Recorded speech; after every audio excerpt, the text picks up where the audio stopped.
Bonjour mon ami. Aujourd'hui, nous nous rendons en Afrique. J'aime bien le Kilimandjaro. Merci Adama. Donc, nous allons découvrir le Kilimandjaro. C'est par là. Tu viens?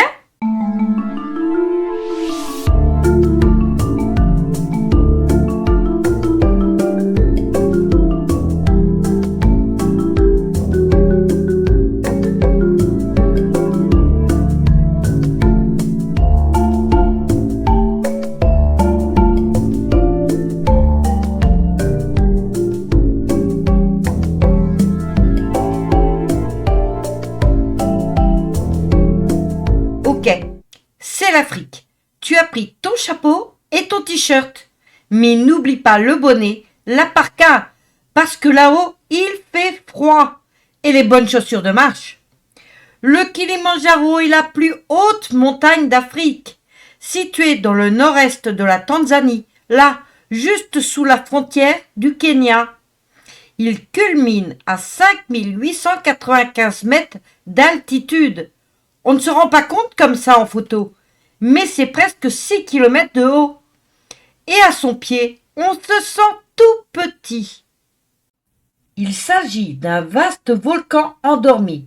Oui, un volcan. Il se distingue par le fait d'être la plus haute montagne isolée du monde, c'est-à-dire qu'elle n'appartient à aucune chaîne de montagnes. Son pic enneigé domine les plaines environnantes et lui vaut le surnom du toit de l'Afrique ou encore le roi de l'Afrique. Le Kilimandjaro est un immense stratovolcan né de l'activité géologique liée à la grande vallée du Rift. Sa formation a commencé il y a environ 2,5 millions d'années, lorsque le magma a commencé à percer la croûte terrestre. C'est vraiment un vieux volcan pour nous. Comme tu peux le voir sur cette frise, 2,5 millions d'années, c'est pas si vieux en temps géologique. Donc, nos ancêtres ont vu ce volcan surgir du sol, nos ancêtres les hommes préhistoriques. Il est composé de 3 cratères distincts, formés l'un après l'autre. Il y a Shira, le plus ancien, qui a émergé en premier. Puis Mawenzi, apparu il y a environ 1 million d'années. Et ensuite Kibo, le plus récent et le plus grand, dont le sommet est le plus haut de l'Afrique. Concernant ces dernières éruptions, les sources varient légèrement sur les dates précises, mais elles s'accordent sur le fait que le Kilimandjaro est aujourd'hui considéré comme un volcan dormant et non totalement éteint, car il présente encore une activité, des fumerolles, gaz et vapeur, il y a environ 200 ans, et de secousses sismiques, des tremblements de terre quoi. La dernière grande éruption du cratère principal, le Kibo, remonterait à entre 150 000 et 200 000 ans. Bien que le Kilimandjaro n'ait pas connu d'éruption explosive depuis des centaines de milliers d'années, il a encore une faible activité, ce qui veut dire qu'il pourrait se réveiller un jour.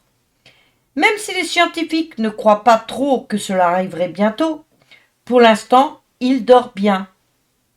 Le cratère du Kibo est bien visible sur son sommet, qui fait comme une caldeira. Un cratère dans une caldeira. Le Kilimandjaro est surveillé, pas autant que d'autres volcans plus actifs, mais surveillé quand même.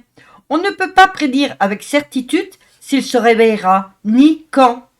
Les géologues déclarent que cela pourrait arriver, mais les résultats des surveillances actuelles ne montrent aucun signe d'activité volcanique inquiétante. Des études récentes révèlent que le magma sous la montagne est en train de refroidir. Mais certains pensent que comme les plaques tectoniques bougent, la chambre magmatique n'est plus directement sous les 3 cratères. Et si le magma remontait un jour, il sortirait à côté, formant ainsi un 4e cratère. L'avenir nous le dira, car les volcans sont assez imprévisibles. Bien que le risque soit jugé faible, une éruption du Kilimandjaro pourrait présenter plusieurs dangers pour les populations environnantes. Les nuées ardentes, des nuages de gaz brûlants et de cendres qui descendent à grande vitesse. Les laves, des coulées de boue et de débris provoquées par la fonte rapide des glaciers au sommet, par le magma, les chutes de pierres et de rochers, les coulées de lave, les retombées de cendres volcaniques qui affectent la qualité de l'air, font une couche sur le sol étouffant la végétation, et le poids des cendres font s'effondrer les toits des maisons. Je ne connais pas le nombre d'habitants, mais dans les villes et villages autour du volcan, peu d'entre eux possèdent de moyens de locomotion pour pouvoir fuir vite, en espérant qu'ils puissent être prévenus assez tôt si le volcan se réveillait. D'ailleurs, la capitale de la Tanzanie, Moshi, se situe sur les pentes du volcan. Le réchauffement climatique fait fondre les glaciers de plus en plus vite, ce qui risque de priver d'eau les populations vivant à son pied. Car l'eau ruisselle en petits torrents, puis en rivières le long du Kilimandjaro. Des études ont défini que tous les glaciers seraient fondus d'ici 2040. En gros, dans 15 ans. C'est très inquiétant. Les humains et tous les animaux aux alentours seraient en danger. Car l'eau, c'est la vie.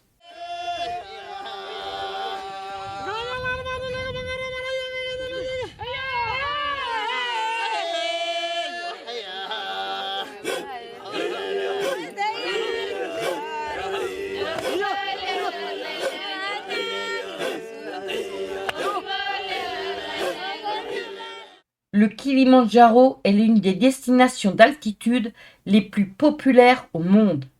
Chaque année, des dizaines de milliers de personnes tentent l'ascension du sommet du Kibo, appelé l'Uhuru Peak. Ces grimpeurs ne sont pas des alpinistes professionnels, mais plutôt des aventuriers amateurs, des voyageurs en quête de défis personnels et des touristes venus du monde entier. La raison principale pour laquelle tant de gens s'y essaient est que le Kilimandjaro est considéré comme le plus accessible des plus hauts sommets de chaque continent. Il ne nécessite pas de matériel d'escalade, ni d'expérience préalable en haute montagne. La principale exigence est une bonne condition physique et une grande endurance. Il faut en général 1 semaine pour le gravir. Il faut de bonnes chaussures de marche. Et mettre sa parka dans le sac, car en haut, il fait froid. Beaucoup abandonnent à cause de l'épuisement ou du mal des montagnes. Ce sont des douleurs extrêmes à la tête, des nausées et vomissements, car plus on grimpe et plus on manque d'oxygène. Il ne faut pas plaisanter avec le mal des montagnes, ça peut être très dangereux. Des gîtes sont disposés tout le long de la montée pour pouvoir se reposer et recevoir des soins. Mais le meilleur remède contre le mal des montagnes, c'est de redescendre. Il n'y a pas de honte à abandonner. Tout le monde peut en souffrir, même un très grand sportif.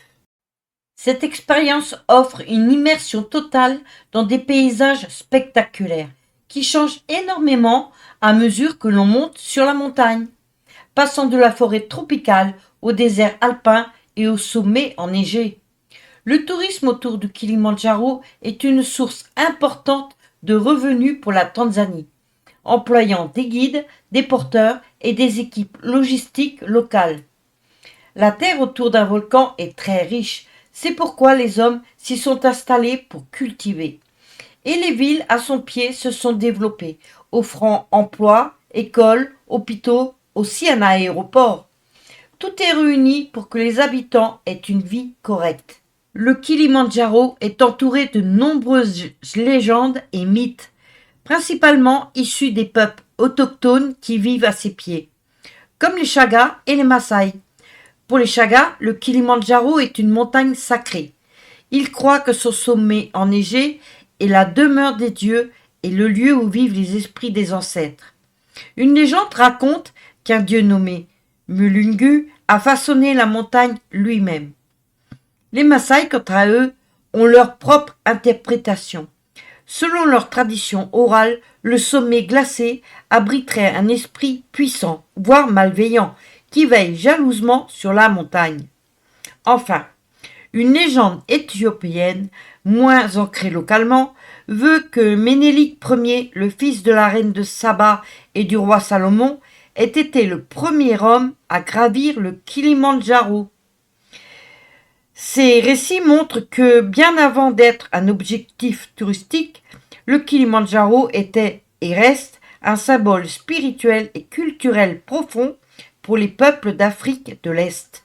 Si seulement tous les peuples du monde pouvaient arrêter de polluer la terre, l'eau et l'air, on pourrait ainsi retarder la fonte des glaciers du Kilimandjaro et de tous les glaciers du monde, des banquises des deux pôles également. Je pense à toutes ces usines fumantes et polluantes du Moyen-Orient, des nombreux essais nucléaires des nations privilégiées dans les déserts, les océans. Si seulement les chefs de ces États pouvaient prendre conscience que la vie ne se résume pas dans le pouvoir et un portefeuille bien garni, qu'ils regardent tous ces gens, soi-disant pauvres et exclus, qui vivent avec ce qu'ils ont et ont l'air si heureux. C'est un grand rêve, mais si seulement. J'ai adoré explorer le Kilimandjaro avec toi, mon ami. En attendant notre prochaine aventure, trie bien tes déchets, utilise ta voiture que lorsque tu en as vraiment besoin, ok? Et n'oublie pas que la nature est précieuse.